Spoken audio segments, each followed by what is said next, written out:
नमस्कार श्रोते हो, दीपक रेगे कथाकथन चॅनलवर तुम्हा सगळ्यांचं मनापासून स्वागत. श्रोते हो, तुम्ही ऐकताय सुरेश वैद्य यांची पर्याय ही कादंबरी आणि आज भाग 9. रघुनंदन जोशीचा खून एका 32 पॉईंटच्या रिव्हॉल्व्हरमधनं निघालेल्या गोळीनं झाला होता. गोळी अगदी जवळून घालण्यात आली होती, त्यामुळे मृत्यू अगदी तात्काळ आला होता. पाटलांनी हॉलची अगदी कसोशीनं तपासणी केली होती, पण खुनी व्यक्तीकडे बोट दाखवेल असं कसलंही सूत्र त्यांच्या हाताला लागलेलं नव्हतं.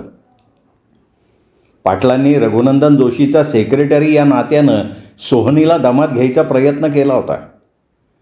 त्याला बरेच आडवे तिडवे प्रश्न विचारलेले होते, पण सोहनीकडनं काहीही कबूल करून घेण्यात पाटलांना यश आलेलं नव्हतं. क्वालिटी एक्सपोर्टच्या गोडाऊनची सुद्धा पाटलांनी झडती घेतली होती. तिथे असलेल्या शेकडो पेट्या त्यांनी उघडून पाहिल्या होत्या, पण त्यांना कुठेही काहीही संशयास्पद आढळलेलं नव्हतं. पेट्यांमधून स्मगल होणाऱ्या अफूबाबत त्यांनी सोहनीला बरंच छेडलं होतं, पण सोहनीने त्याबाबत सरळ कानावर हात ठेवले होते.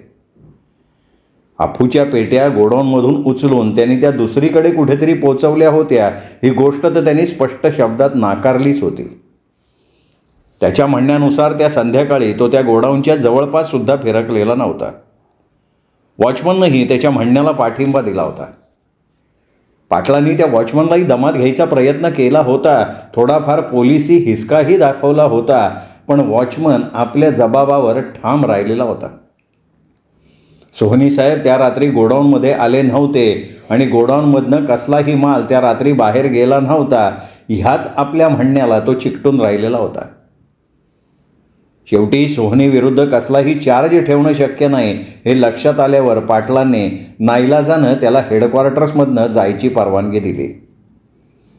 सोहनी गेल्यावर पाटील माझ्याकडे वळून गंभीर स्वरात म्हणाले, माझा तुम्हाला एक सल्ला आहे रिपोर्टर साहेब. काय हो? काही दिवस तुम्ही कुठंतरी भूमिगत व्हा. का हो? स्वर्गात नाही तर नरकात, दोन्हीपैकी एका ठिकाणी पोचायची आता तुमची पाळी आहे. मी गप्प राहिलो. क्षणभरानं पाटीलच म्हणले, माझी अगदी ठाम खात्री आहे, रघुनंदन जोशीचं तोंड बंद करण्यासाठीच कोणीतरी त्याचा खून केलेला आहे. कदाचित शुक्रवारच्या रात्री 10:30च्या सुमाराला मधुलेखा अगरवालच्या बंगल्यातनं बाहेर पडणाऱ्या रघुनंदन जोशींनी खुन्याला आत जाताना बघितलं होतं आणि त्यांनी खुन्याला ब्लॅकमेल करायचा प्रयत्न केला होता, म्हणून खुन्यानं त्याचं तोंड बंद करून टाकलं. पण त्याचा माझ्याशी काय संबंध आहे पाटील साहेब? तुझ्याशी तर संबंध आहे. रघुनंदन जोशीला तू भेटला होता, त्याच्याशी तुझं बोलणं झालं. रघुनंदन जोशी खुनाच्या रात्री मधुलिकाला भेटला होता ही गोष्ट पोलिसांना माहिती नाही, पण तुला माहिती आहे. ही गोष्ट त्या खुन्याला नक्की समजली असणार. रघुनंदन जोशीनं खुनी व्यक्तीबद्दल तुला काही सांगितलं असणार असा अंदाज खुनी करू शकतो, आणि म्हणून मला वाटतं का पुढचा नंबर तो जाईल. माझा सल्ला मान आणि हा सगळा मामला थंड होईपर्यंत कुठंतरी स्वतःला लपवून ठेव. मी विचार करतो पाटील साहेब. मी स्पष्टपणे नकार न देता मोघमपणे म्हणालो. पण पाटील फसले नाहीत. चिंतायुक्त नजरेनं माझ्याकडे बघत ते म्हणाले, म्हणजे माझा सल्ला तू मानणार नाही तर? मी विचार करतो ना. पाटलांनी हताशपणे खांदे उडवले आणि मी पाटलांचा निरोप घेऊन तिथनं बाहेर पडलो. नेहमीच्या सवयीप्रमाणे तळमजल्यावर असलेला माझा लेटर बॉक्स मी उघडला. लेटर बॉक्समध्ये एक लिफाफा होता. मी तो लिफाफा बाहेर काढला. लिफाफ्यावर माझं नाव आणि पत्ता टाईप केलेला होता, पण त्यावर पोस्टाचं तिकीट लावलेलं दिसत नव्हतं. याचाच अर्थ हा लिफाफा पोस्टानं आलेला नव्हता, कोणीतरी स्वतः तो लेटर बॉक्समध्ये टाकला होता. माझ्या फ्लॅटकडे जाणारा जिना चढता चढताच मी लिफाफा उघडला. त्यातून टाईप केलेलं पत्र बाहेर काढलं. त्या पत्रात लिहिलेल्या मजकुरावरून नजर फिरवताच मी तसाच एका पायरीवर थबकलो. काहीशा चकित नजरेनं मी पुन्हा त्यातला मजकूर वाचला. चिठ्ठीतला मजकूर मलाच उद्देशून असला तरी त्यात माझ्या नावाचा उल्लेख नव्हता. चिठ्ठीत लिहिलेलं होतं, तुमची मृत्यूची वेळ आता फार जवळ आली आहे, पण मृत्यूनंतर आपला अंत्यसंस्कार कसा होईल याची तुम्ही अजिबात काळजी करू नका. ती सगळी व्यवस्था आम्ही केलेली आहे, अगदी फ्री ऑफ चार्ज. त्यासाठी तुम्हाला एकही पैसा खर्च करावा लागणार नाही. ही आमची एक अनोखी योजना आहे. विशेषतः तुमच्यासारख्या लोककार्य करणाऱ्या रिपोर्टरसाठी आम्ही ही योजना खास करून बनवलेली आहे. तेव्हा लवकरात लवकर आपल्या आयुष्याला रामराम करण्याची तयारी ठेवा. मी त्या पत्राची घडी केली, खिशात ठेवून दिली. असली क्लासिकल धमकी मला आजपर्यंत मिळाली नव्हती. पण खुन्याला माझ्या स्वभावाची अजून कल्पना आलेली दिसत नव्हती.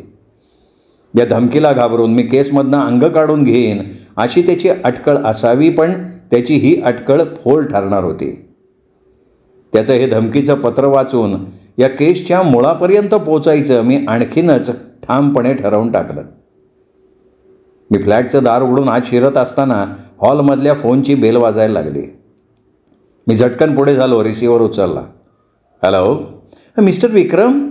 पलीकडनं एक उत्तेजित स्त्री स्वर ऐकू आला. हो, मीच बोलतोय. मी सोनाली बोलते. सोनाली सोळंकी, मधुलिकाची धाकटी बहीण. हो, आलं, लक्षात आलं, बोला.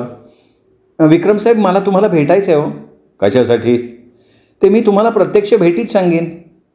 ठीक आहे, मी उद्या येतो तुमच्या बंगल्यावर. उद्या नाही, आजच या आणि आत्ताच या. आणि माझ्या बंगल्यावर नाही. मग कुठे?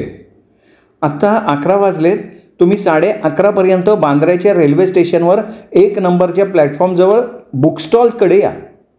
येतो, पण भानगड काय आहे? 11:30 वाजता भेटा, मग सांगते. नक्की या. आणि मला आणखीन काही बोलायची संधी न देताच तिने फोन डिस्कनेक्ट केला. मी रिसिव्हर क्रेडलवर ठेवला आणि पुन्हा तासाच फ्लॅटच्या बाहेर पडलो. बरोबर 11:30ला 5 कमी असताना मी बांद्रा स्टेशनवर पोचलो. तिने सांगितल्याप्रमाणे 1 नंबर प्लॅटफॉर्मवर असलेल्या बुकस्टॉलजवळ येऊन थांबलो. एक सिगरेट पेटवली. सोनालीच्या येण्याची वाट बघत बसलो. 12 वाजले, पण सोनालीचा पत्ता नव्हता.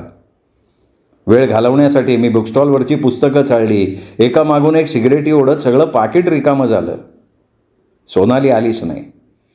11:30 वाजता येणारी सोनाली 12:30 वाजून गेले तरी आली नव्हती. मनातनं मी कमालीचा संतापलो होतो. एकतर एवढ्या रात्री फोन करून तिने मला इथे बोलवलं होतं आणि मला इथे येऊन तासाच्या वर झाला होता, पण तिचा पत्ता नव्हता. त्याच तिरमिरीत मी जवळच असलेल्या एका पब्लिक टेलिफोन बूथमध्ये शिरलो. रमेश सोळंकीच्या घरचा नंबर माझ्या डायरीत होताच. मी नंबर डायल केला. हॅलो. पलीकडनं एक पुरुषी स्वर ऐकू आला. मला सोनाली मॅडमशी बोलायचं आहे.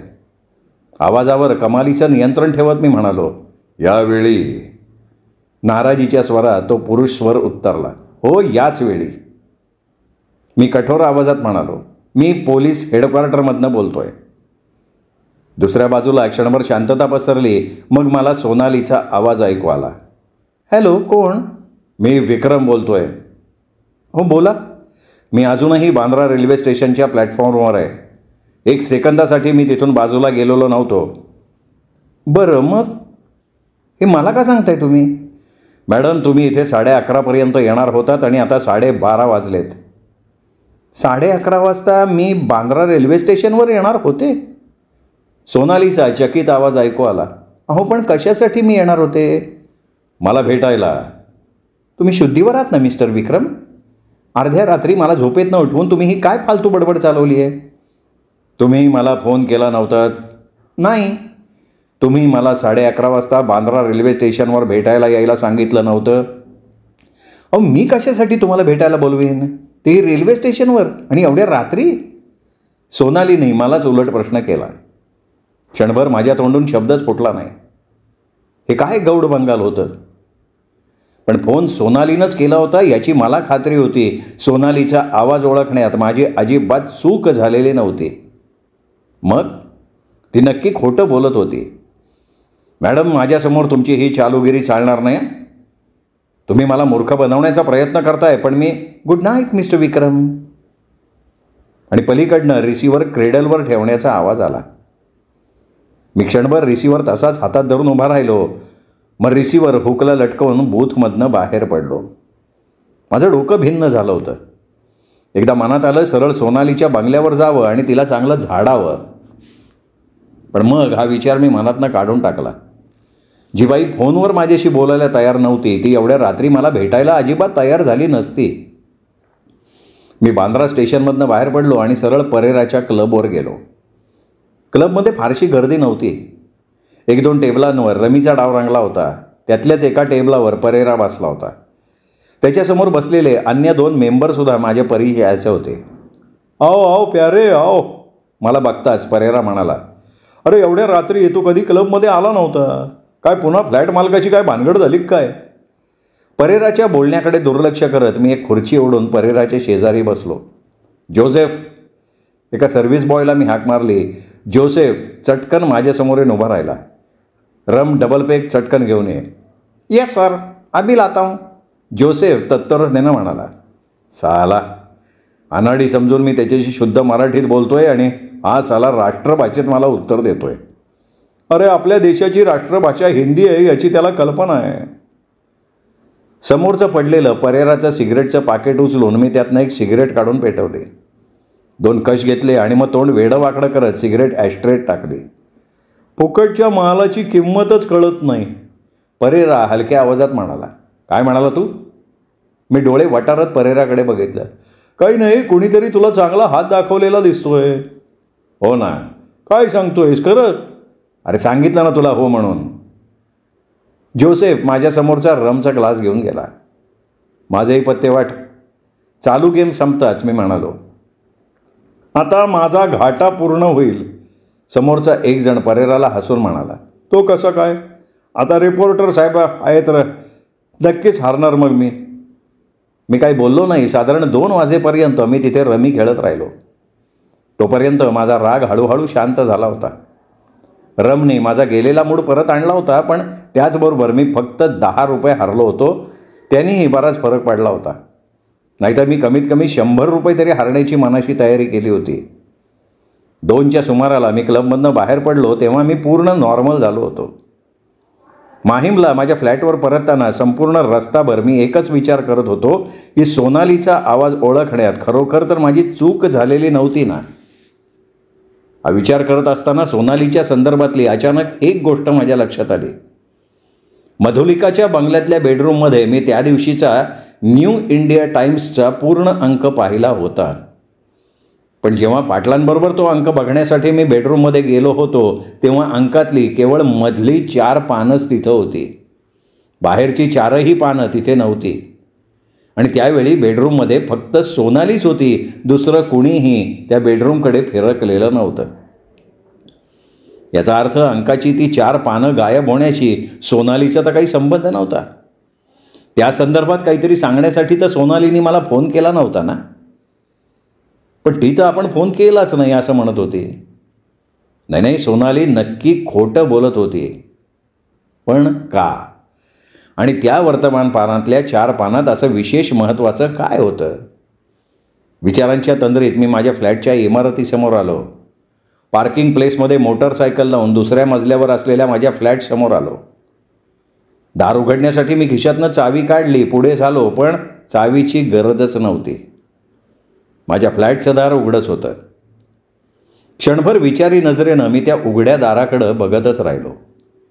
सोनालीचा फोन आल्यावर घाईघाईनं बाहेर पडण्याच्या नादात मी फ्लॅटचं दार बंद केलंच नव्हतं का काय?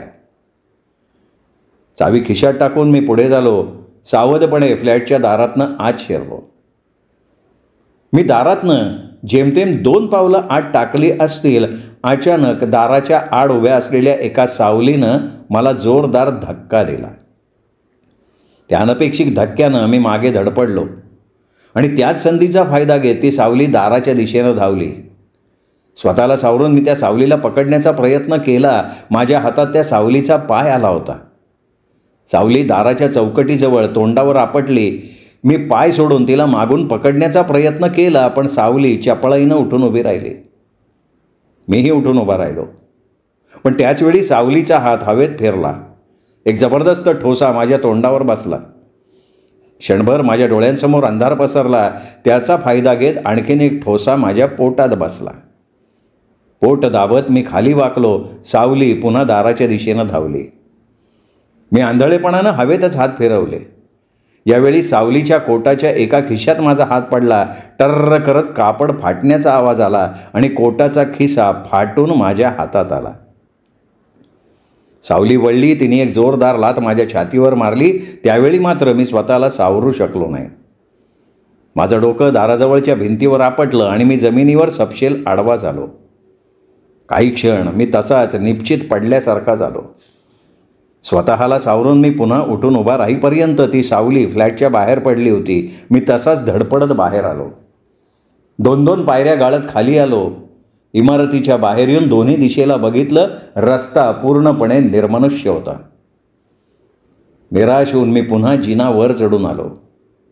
फ्लॅटमध्ये येऊन मी हॉलमधला दिवा लावला, वळलो आणि समोरचं दृश्य बघता जागच्या जागी थिजल्यासारखा झालो. हॉलमधल्या एका सोफ्यावर सोनाली मान टाकून पडली होती. गोळी सरळ तिच्या भुवयांच्या मधोमध लागली होती. तिच्या एकूण अवस्थेवरनंच ती जिवंत नाही हे लक्षात येत होतं आणि ह्या परिस्थितीत करण्यासारखं एकच काम होतं, पाटलांना या घटनेची सूचना देणं. मी फोनकडे वळालो. श्रोते हो, हा होता 9वा भाग. 10वा भाग उद्या. तोपर्यंत नमस्कार मंडळी.